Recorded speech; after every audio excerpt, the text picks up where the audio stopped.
Hi, everybody. Thank you for coming tonight. And we're going to talk tonight about parenting and the question that's on all of our minds, will the kids be all right? How do we help kids thrive in an unpredictable world? And what can we do as parents to help build resilience? So, is this not going? Okay. So the last 2 years have been quite a roller coaster. As we all know, we've all experienced this together. Our world changed completely 2 years ago, and we were dealing with a lack of physical contact, lack of structure and consistency, disruption to our daily routines and family time, parental stress, just all kinds of things. And when school started this year, it continued.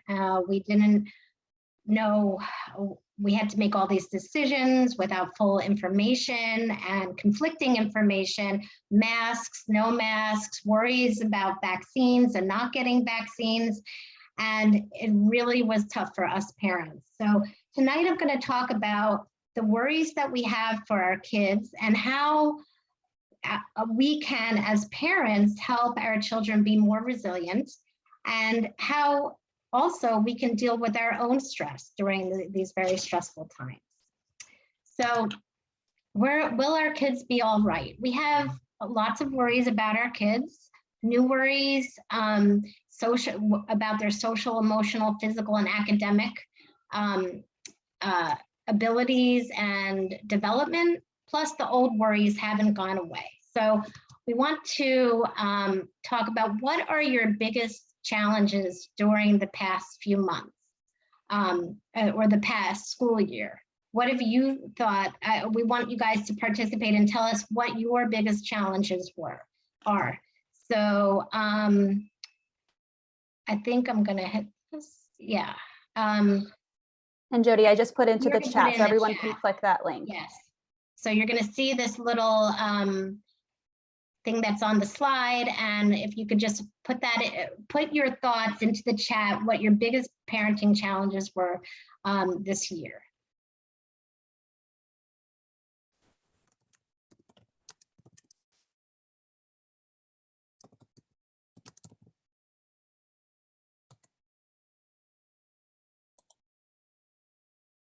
I'll give you another few seconds as the word cloud populates.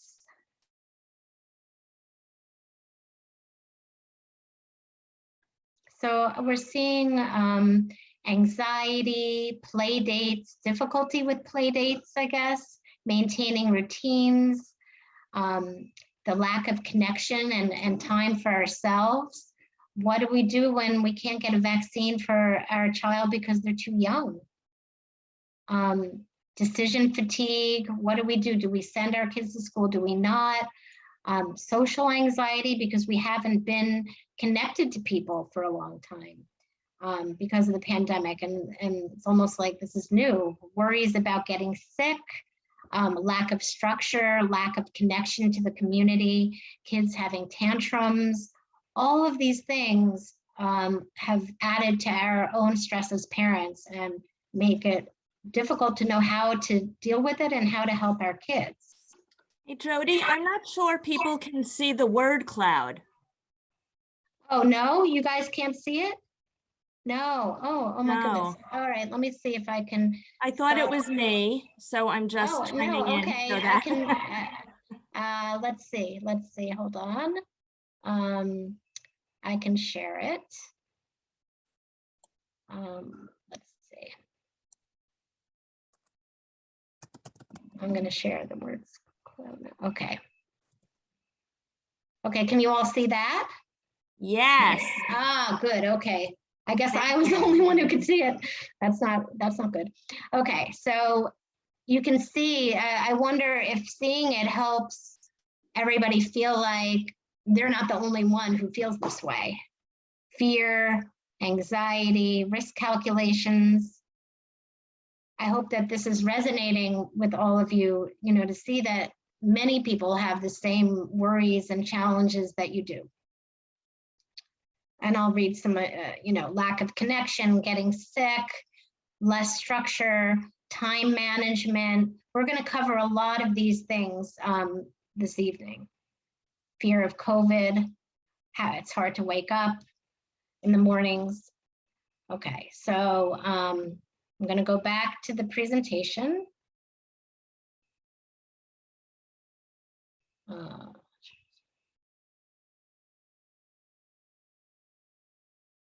Okay.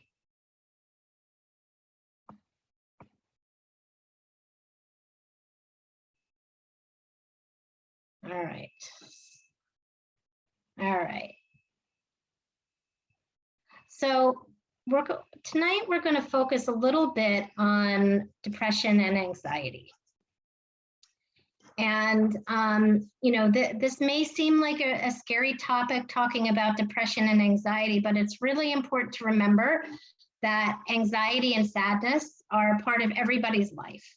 And they are normal human responses to things that happen in the world. But our kids can feel anxiety and sadness too, and it's really important to spot the signs of more persistent worry and sadness so that we can help them as early as possible and have a better outcome. So the good news is that we as parents can help kids with their anxiety and their sadness, and that's what we're going to talk about tonight. Okay. Oh, why is this not working? Okay. So during the pandemic, there's been an increase in anxiety and depression in kids. This is a chart that shows a pretty significant increase of 3 to 7-year-olds. And, there's been a more dramatic increase in anxiety and depression for older kids, but younger kids are affected too. And we're going to talk a little bit more about how anxiety and depression might look in younger kids and how we can spot it. So as I said, everyone has anxiety. And actually, anxiety can serve as a very important function. It can be motivating, it can serve as a warning, but sometimes it can be too much. So when should we be concerned? We should be concerned when the anxiety starts to get in the way of functioning. And for younger children, what does this look like? So we're going to do a poll now. What are the signs of anxiety? Check everything that you think applies, everything that you think is a sign of anxiety.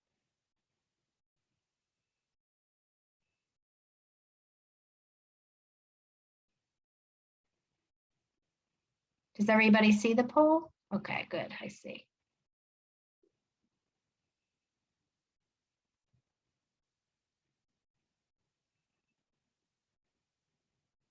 Okay.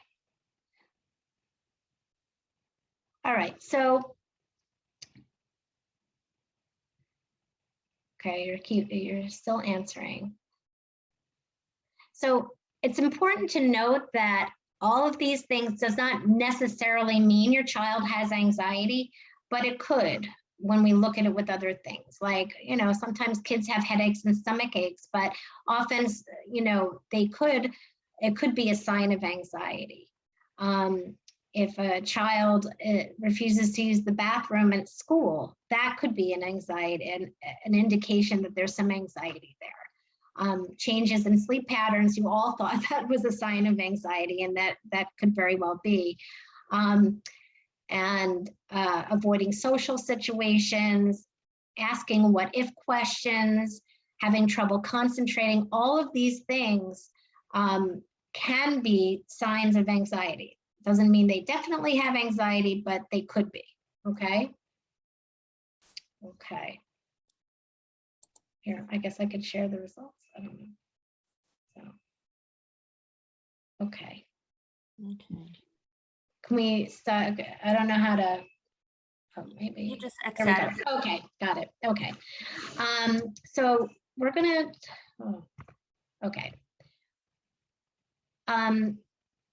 So when we talk about signs of anxiety in kids, we talk about physical symptoms, emotional symptoms, and behavioral symptoms.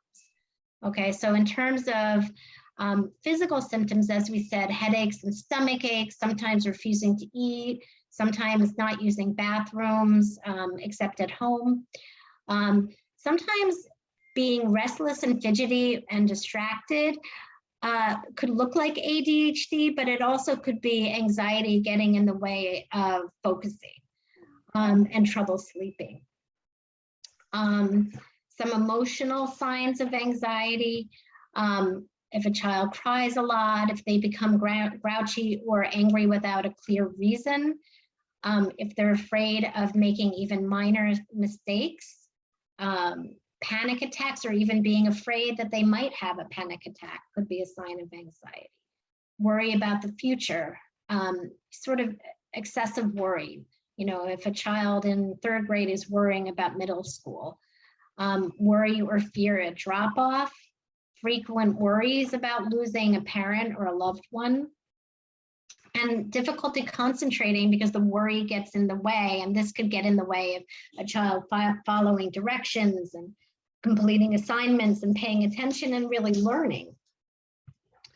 And then finally, behavioral symptoms of anxiety. Constantly asking what if questions, like catastrophizing. What if an earthquake happens? Things like that. Avoiding joining during a class, activities like circle time, remaining quiet or preoccupied or not participating when they're asked to do something, refusing or resisting going to school, eating lunch alone, staying inside during recess, avoiding some social situations, constantly seeking approval because they're afraid of doing something wrong. Inflexibility or rigidity when something changes, having a hard time recovering from that. Having a lot of meltdowns and tantrums, you know, sometimes we don't know why, but the meltdowns and tantrums could be because they're feeling anxious about something and can't articulate it. With older kids, excessive test anxiety, homework battles, and possibly selective mutism, not being able to talk to a teacher. Okay, so how can a parent help an anxious child? What can you say? So often when a child presents, talks about their anxiety, what we want to do is tell them everything's going to be okay. You know, there's nothing to worry about. There's no monster under the bed, you know, things like that. But it's really important to talk about their anxiety and not push it away and not ignore it. And here's some ways that you can talk to your child about anxiety. You can say, I'm here and you're safe. Tell me about what worries you. How big is your worry? What do you want to tell your worry? Giving the child some control. Can you draw your worry? Let's change the ending. Let's change the ending. Again, giving them some control. What other things do you know about your worry? Just really as a parent being curious, tell me about it, because that takes the power out of the worry. What calming strategy do you want to use? I'm going to take a deep breath. Do you want to take one with me? And you could say it's scary and it's going to be okay. You can feel two things at the same time. What do you need from me? Asking the child, what do you need from me? And also letting them know that this feeling, this worry is going to pass. You're not always going to feel this level of intensity. Okay, so we want to talk about depression, and it's actually quite common, but it's one of the most under-identified mental health problems of childhood and adolescence. And it can look like lack of motivation, behavior problems. It can look like laziness or a loss of interest in something they used to be interested in, and low self-esteem. And in younger children, depression can look like stress, oppositional behavior, irritability. And helping children with depression starts by helping them identify their feelings and helping them talk about them. It's very important. So, but one,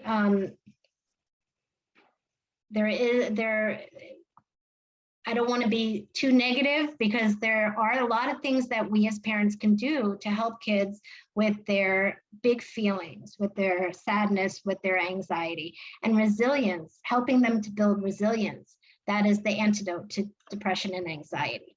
So resiliency is helping our kids have the ability to recover from setbacks. And in order to build resiliency, we need to have adversity and challenges. That's required to build resilience. And that's how we practice resiliency, through adversity.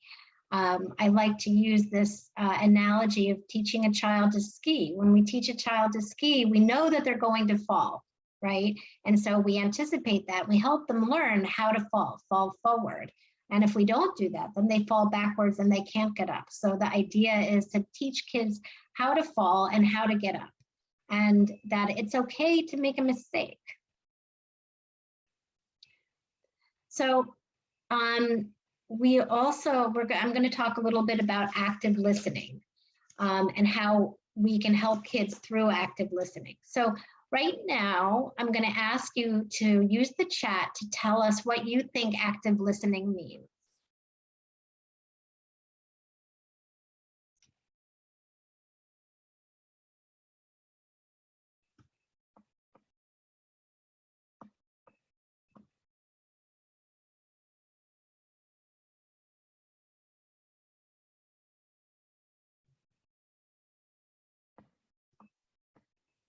Okay, I don't see too much in the chat. Okay, I see, repeating what we say, yep. Repeating what you hear, Helping someone to share, eye contact, yeah, the non-verbal cues. Listening without judgment, and without interrupting, that's really important. We're going to talk about that. Engaging with the speaker, the child who's talking, yep. Let's see. Validating what they say, not doing other things, that's really important, like not being on your phone. Offering full attention with compassion and curiosity, that's a great definition. Paraphrasing, rephrasing what you hear, yep, very important. Okay, good. Good. So you guys know a lot about active listening. And so it's really a very important tool, because it helps children create, it helps you create a caring relationship, a strong relationship with your child, because they see you as being in their corner, because you're really hearing them. And that it really helps kids to become resilient, responsible, and caring people, because you're modeling for them. Active listening can empower kids by helping them understand their feelings, and also helps them problem solve without us coming up with solutions. And it means hearing the disappointment and acknowledging the frustration and accepting the dissatisfaction, which is basically validating whatever the child is feeling. And somebody said this, listening without judgment. Letting your child talk without interruption, somebody said that. And it doesn't necessarily mean that we agree with them. So it's not acceptance, but it's hearing them. And it's not a good time to teach or problem solve or ask a ton of questions. It's really just listening to what they have to say. And it's not fixing the problem. By listening to them, you're communicating that they're worthy of your attention, and you're showing them that what they say, how they think about the world has merit, and also allowing them time to decide, by listening, by being heard, they can figure out how to solve the problem quite often. Okay, so I think some of you are familiar with Good Inside by Dr. Becky, and she has some good ways to use active listening with kids, and I'm going to give some examples. So, we can use active listening to respond to extreme statements. Often our kids are just overwhelmed with feelings and they say something very extreme, and it's hard for us not to respond in a reactive way. So if your kid comes in and says, I have no friends, our instinct is to say, what do you mean? You have plenty of friends. Or if your child says, I'm so stupid, your instinct is to say, what do you mean? You just had one hard math test. And if a child says, you don't even want me in this family, we want to say, what do you mean? Of course we want you in this family. And although our intentions are good when we have these responses, what they do is they sort of erase what the child is feeling, and that can be unhelpful. So we're going to talk about another way to respond. So as I said, big feelings are overwhelming, and kids have big feelings and they can lead to very extreme expressions. And our urge is often to shut kids down when they express big, difficult feelings. But there's always more of a story behind the extreme expression. There's something going on, and we want to be curious and try to figure out what that is. So the suggestion is for parents, don't take the bait. Don't respond to exactly what the kid is saying. Instead, try saying, something must have happened today that didn't feel good. Tell me more. And that gives your child the opening to say what's really bothering them, right? They don't get stuck on the thing that they are that they brought into you. It helps them dig deeper, and then you can have a really good discussion and you can find out what's really going on. And you can use this whenever kids express something that feels extreme. So why is active listening so hard? Well, it's hard for us to see our kids suffer, and we want to fix things for them. We think we might know how to resolve the situation better than our child does, and we may want to, it may be hard for us not to pave the road for them. We may feel uncomfortable when our child is expressing something unpleasant, and we may not like it when the child has certain negative or painful feelings. It might be too hard for us, and we may have a hard time separating our feelings from theirs. So active listening and validating feelings helps kids learn to tolerate their difficult feelings, and helps them problem solve and helps them become resilient so that they can learn to do this in all situations. So I'm going to talk a little bit now about mindset. This is work that was done by Carol Dweck, who's a psychologist. And actually one of the things we're going to send you at the end of the session is linked to her TED Talk. And she talks about fixed and growth mindsets. So you might be familiar with this, but having a fixed mindset can hold kids back. Kids with a fixed mindset tend to avoid challenges. They tend to stay away from things that they don't know. They give up when things are tough. They're often unable to handle criticism or feedback. They're constantly seeking approval. They believe that intelligence and talent are fixed. Like if you're not, you either have it or you don't, that you can't improve. They're often threatened by the success of others, and they see failure as a limitation of ability. So you may recognize some things in your kids or even in yourself. A lot of us have fixed mindsets or aspects of it. So the good news is that parents can encourage a growth mindset, which is a way to be resilient. Okay, so kids with a growth mindset view challenges as opportunities. They see that criticism can be constructive. They believe that intelligence and talent can be worked on, that you can grow. They prioritize learning over seeking approval, learning over grades. They see failure as an opportunity to learn and grow, and they are inspired by the success of others. And this means that they can persist in the face of setbacks. So as I said, we will give you the link to watch the TED Talk by Carol Dweck, but she talks in the TED Talk about the power of yet. And the idea here is, if your child comes to you and says, I can't do this, putting the word yet on the end of the sentence is a way of promoting a growth mindset. So if your child says, I can't do this, or I'm not good at this, or I don't understand this, you can put yet at the end of the sentence, and it gives them the idea that they can work on this. Okay, so some other things, I have some other examples of how parents can encourage a growth mindset.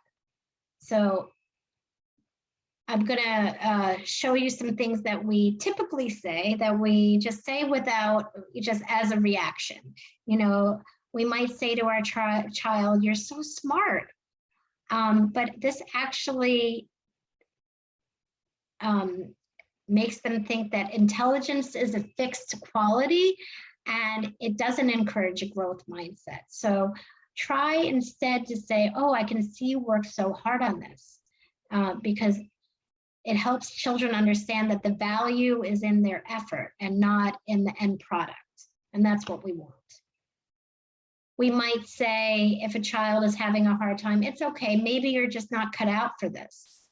And this gives the child the idea that they may not have the capacity to improve, and we want them to be able to work on things that are hard for them. So instead, we might try to say something like, it seems like it's a good idea to try a new strategy. And this gives kids control in making choices about their outcome.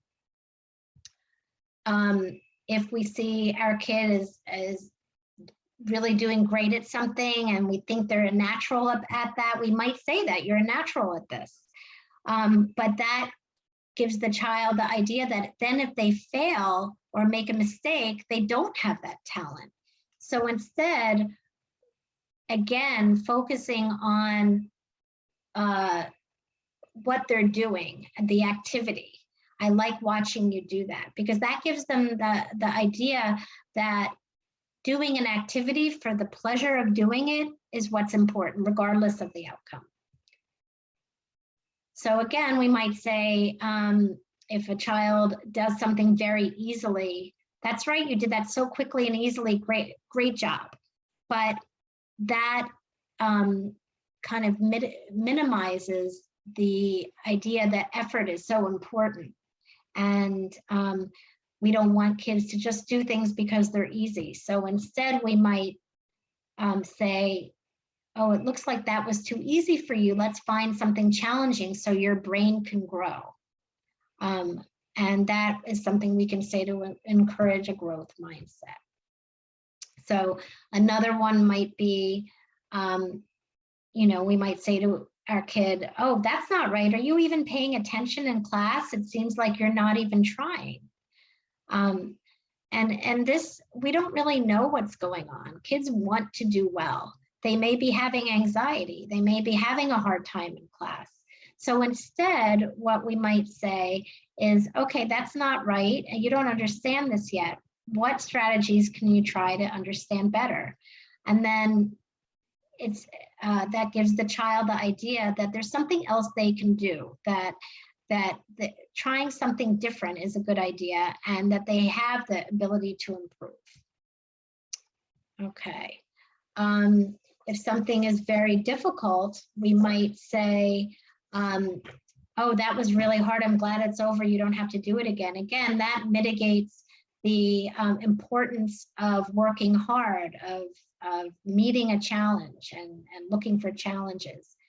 And we can talk to them in a different way and say, your effort paid off. Next time you'll be ready for this kind of challenge, because that's what life is, full of challenges, right? Okay, I think that there is one more. Yes, so Again, if you have a real talent for writing, it's something we might say. You should take a creative writing class because you're good at it. And this makes kids think, oh, I should only do what I'm good at. And it might prevent them from taking risks and learning new things. So instead, we could say you've worked hard to become a good writer and you should challenge yourself with something harder. And that gives our kids the idea that it's really important to challenge ourselves and look for challenges and not necessarily just go for the outcome or the easy A. Okay. So we talked a lot about how we can help our children feel validated in their experiences and feelings and help them build a growth mindset versus a fixed mindset. But I also want to mention some other parenting practices that are really recommended to help kids thrive. So, and, you know, I'm sure that you all know that it's important to set and keep limits, even if it's really difficult. But the reason it's important is because of consistency, that, you know, kids know what to expect. And it's important to take the emotion out of our responses and to stop negotiating. That's much easier to say than to do, but that is what we would strive for. Schedules and routines, again, help kids feel safe when they know what to expect. And family time, and especially family time without screens, is very important. And focusing on the behavior that we want rather than punishment. So we want to focus on positive reinforcement, find them doing something good and say it. Doesn't have to be a tangible reward. Even the most effective reward is us commenting on a child doing something that we want them to do. Oh, you listened so well. You stopped fighting with your sister. This kind of positive reinforcement is much more effective in the long term than punishment, which maybe works in the moment. Okay, so now I'm going to talk about how hard it is to be a parent and how difficult it's been in the past couple of years. It's always difficult, but the past couple of years have been much more difficult. And the idea that you can't pour from an empty cup, you can't help your kids if you are so overwhelmed all the time yourself. So parents need to deal with their own stress in order to help their kids. And one thing that's been very hard is coping with an uncertainty. It's hard to prepare emotionally for what might happen, but it's important to do so rather than avoiding it. So when we avoid things, they build up, and then it's hard for us to focus on the important things in life. So what the suggestion is to notice the stress that you're experiencing in your body and to practice managing it. What can you do to manage the stress? Can you take deep breaths? Can you take a walk? Yoga, meditation, mindfulness, all of these things as a daily practice helps us ground ourselves so that we can deal with whatever comes and so that we can help our kids. It's the idea of putting the oxygen mask on us first. It's also important to think flexibly, to try to stop letting thoughts and feelings control us. I mean, it's very easy to say, but not always so easy to do. But one thing to remember is that thoughts and feelings come and go. They're not with us all the time. And can we ride the unpleasantness? Can we accept it? And can we reframe our thoughts? And this is good modeling for kids. And thinking flexibly is helpful in reducing anxiety and depression. So part of this is accepting difficult truths, like the fact that we don't know what's going to happen. We all want guarantees that that things will be okay, but we can't have that guarantee. So how do we deal with it? Can we accept uncertainty? Can we accept the fact that we don't know? And that may be relieving in some way, instead of focusing on what if this happened, what if that happened, or I wish, right? Can we be more accepting of the situation? Identifying what we can't control and trying to let that go, and just focusing on what we can control. And what do we do with the worry? Like, often what we do is we catastrophize and we go down this rabbit hole of rumination, but it's important to remember that worry thoughts are just one type of thought that we have during the day. And it's important to notice the worry, knowing that it will pass and another thought will take its place. And one thing that, and this, of course, is a good model for being a good model for tolerating our feelings is helpful for kids, to see that we can have our feelings and deal with them, and that helps them do the same. So another idea is encouraging an attitude of gratitude, right? So there's an exercise called Lucky, Thankful, Proud that you can do with your kids. Can you write or draw something that you feel lucky for, something that you feel thankful for, and something that you feel proud of? And similarly, there's a glad ritual. You can do this every night with your child. Can you say one thing you're grateful for, one thing you learned today, one thing that you accomplished today, and one thing that made you smile or laugh or feel joy today?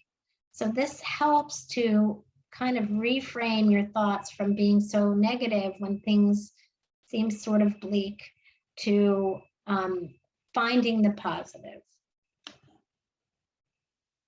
So I want to ask you to put in the chat, are there, we talked about a lot of things today, and are there any practices that we talked about today that you can see yourself incorporating?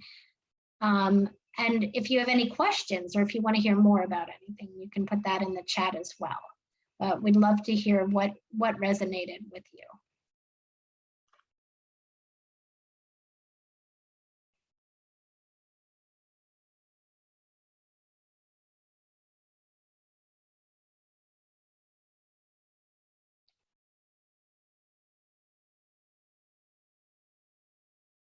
So people like the Lucky, Thankful, Proud. It is really a nice little practice. And yeah, using, as somebody brought up, using a growth mindset in our language, it's hard to do sometimes because it's not so, we're so ready to react, but it requires us to slow down and think about what to say. It's hard to do. The gratitude rituals. No screen time for dinner for dad. Yes, that's a good idea. And for everybody. Leading by example. Great. Does anybody have any questions or want to hear more about anything?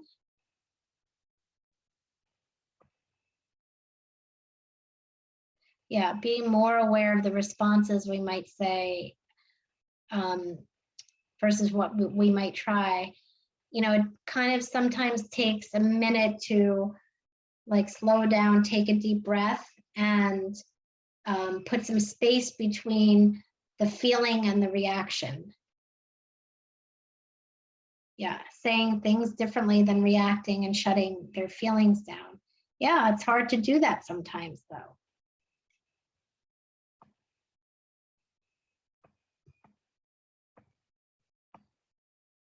Anybody else? Anybody else have any questions?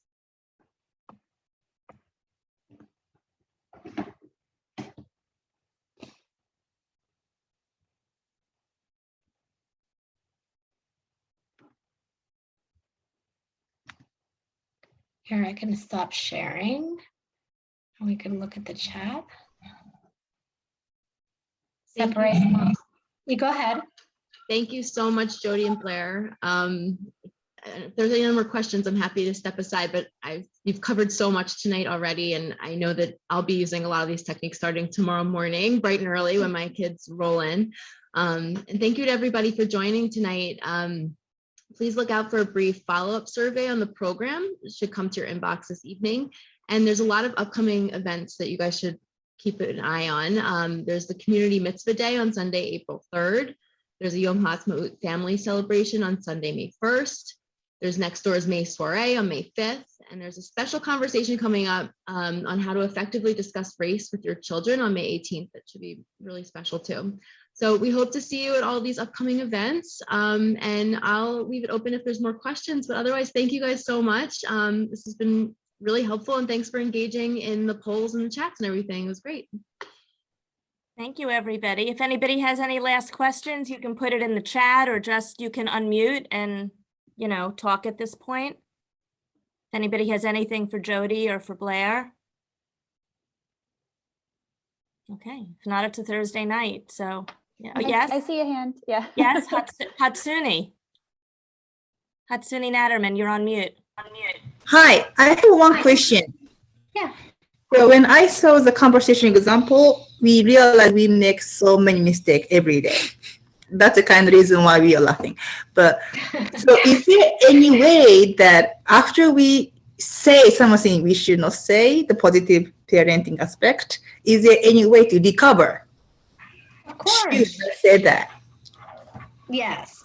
I mean, you don't have to be perfect. You really just have to, the most important thing is to love your kids, and everybody makes mistakes, right?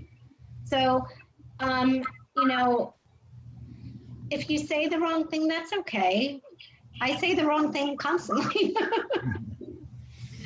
But it's important to sort of try to change if you can, because especially I think if you see that your child does have sort of a fixed mindset, and is having some of the behaviors that we're talking about, then maybe it is a different way to talk to them, right? So a lot of times, like I was saying, it's easy to shut down a kid who's saying, I'm so worried, there's a monster under my bed. And it's hard to know what to say to that, because what we say often seems like it makes it worse. So these are different things to try, right? And every kid is different.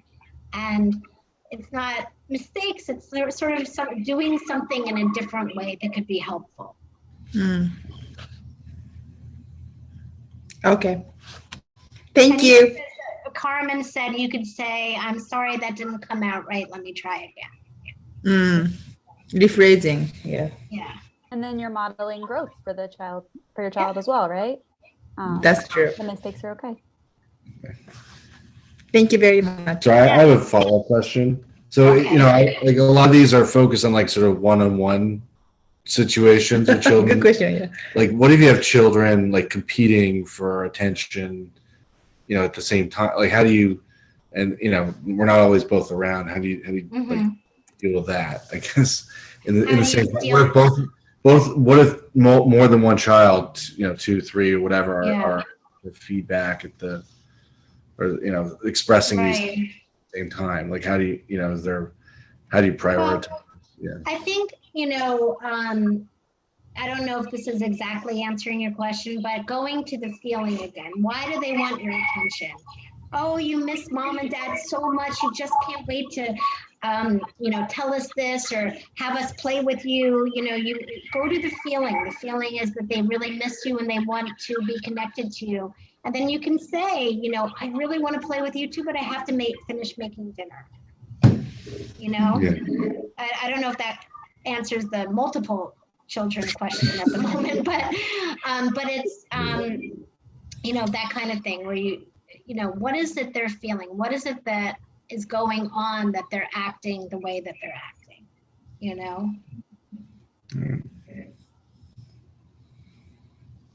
Blair, you have anything else?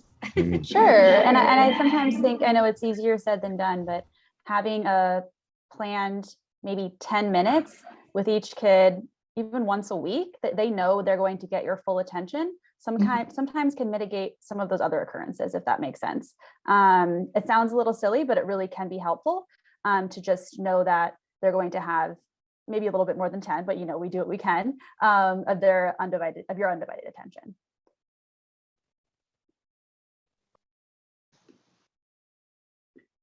Karen, did you have a question? Oh, I did. Thank you so much.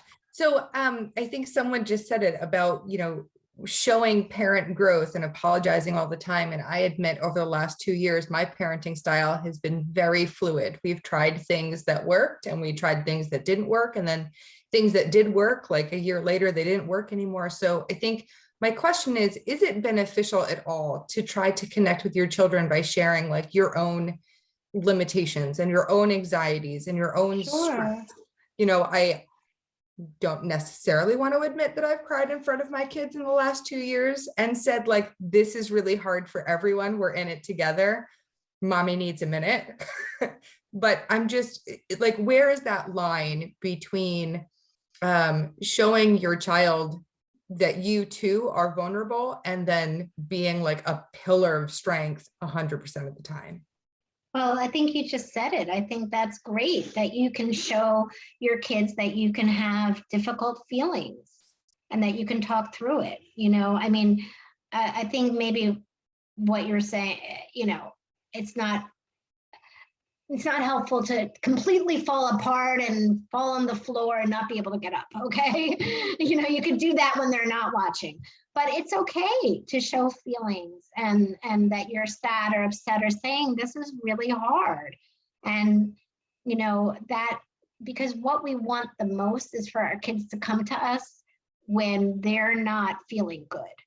We want them to tell us. And if they get the feeling in some way that we can't hear it, we can't handle it, that's where problems happen. So as much as we can be, show them that it's safe for them to have whatever feeling they're having. And we have feeling, we can show that we're having feelings and we're vulnerable. That's only helpful to them. So it's good that you did that. I think that's great. And thanks for the question. I have another question. When you were showing the slides where the kids were saying the really strong statements, and Yes. you were kind of correcting them and telling, which is, I'm sure, I don't think I'm alone because it was on your slide and doing Yeah. that all the time. A lot of the conversation starters that you suggested had to do with getting to the root of finding out what they were thinking or what had happened or whatever. Yeah. In my house, sometimes, because we're all together so much, I often know what the trigger was. Like, I know what Right. happened. I saw Right. something go wrong and whatever. And Yeah. they're coming out with these strong statements.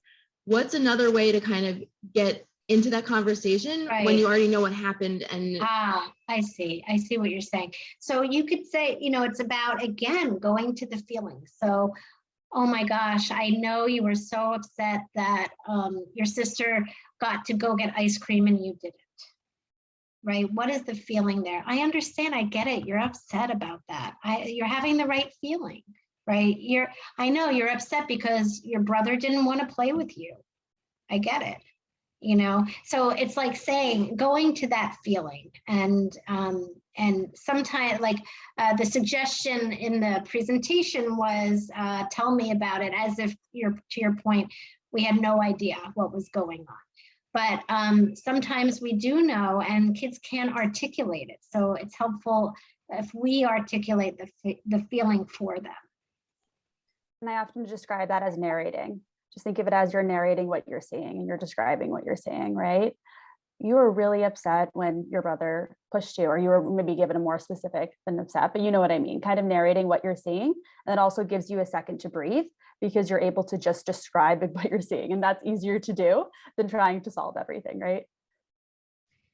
And I think a lot of times when kids escalate, it's because they're trying to feel understood. If they're saying, I have no friends, and you say, oh, I mean, just to go back to that example, and they say, and we say to them, oh, you have plenty of friends. No, I don't. Whatever is bothering that, it's not relief for them. They don't feel understood, so they have to escalate. thanks so much.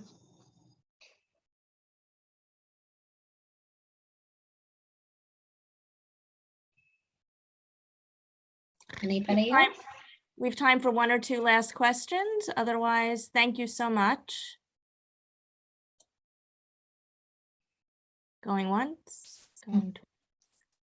Thank you so much all, especially Jody, Blair, Emily, and all of you for joining us tonight. And we hope to see you again soon virtually, but especially in person as Federation starts opening up and doing in-person programming. You will get a survey in your inbox soon and a follow-up email with resources that were discussed tonight. And thank you again for spending your evening with us. Take care.